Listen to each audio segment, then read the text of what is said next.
Samantala, handa raw si Osamis City Police Chief Jovi Espinido na harapin ang anumang kasong isasampa ng pamilya Paruhinog, bunsod po ng mga aligasyon ng isang alias Cesar. Git na Espinido, malaya si alias Cesar na sabihin ang anumang gusto niyang sabihin.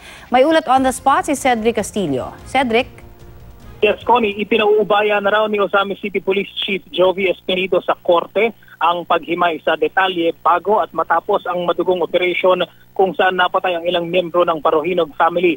Ayon kay Espinido, sa ilalim ng demokrasya raw ay karapatan ng sino man ang magsalita tungkol sa operasyon kahit pataliwas daw ito sa kanilang bersyon.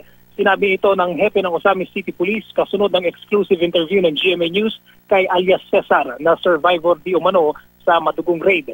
Hindi na nagkomento pa si Espinido sa akusasyon ni alias Cesar na di umano'y rub out ang operasyon ng pulisya at hindi simpleng pag-issue lamang ng search warrant. Sa sinabi naman ng nagpakilalang survivor na di umano'y wala naman daw siyang narinig na pulis na nagsabing pitpit nila ang isang search warrant, sinabi ni Espinido na hindi naman daw para ipagsigawan pa nila ito bago ang isang operasyon. Samantala, ngayong umaga ay nag-courtesy call si Espinido kay Councilor Irene Luansing, ang itinalagang OIC ng Osamis City.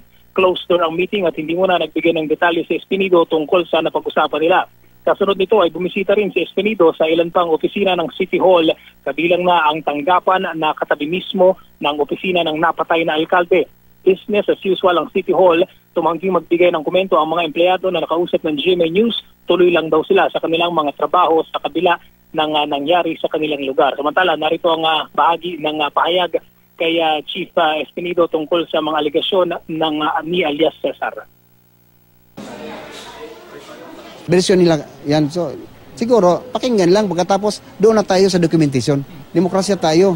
Magsabi lang, dalhin sa court yun. Kaya sa amin, as long as we have an search warrant at saka isabi namin kung ano talaga ang proseso, yun lang taga sa atin.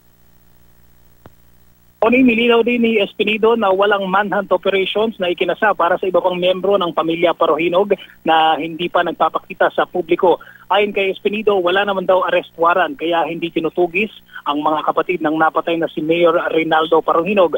Welcome daw ang mga kaanak ng mga Paruhinog na magpunta sa police station kung nais nilang makipag-ugnayan sa pulisya. Maraming salamat, Cedric Castillo.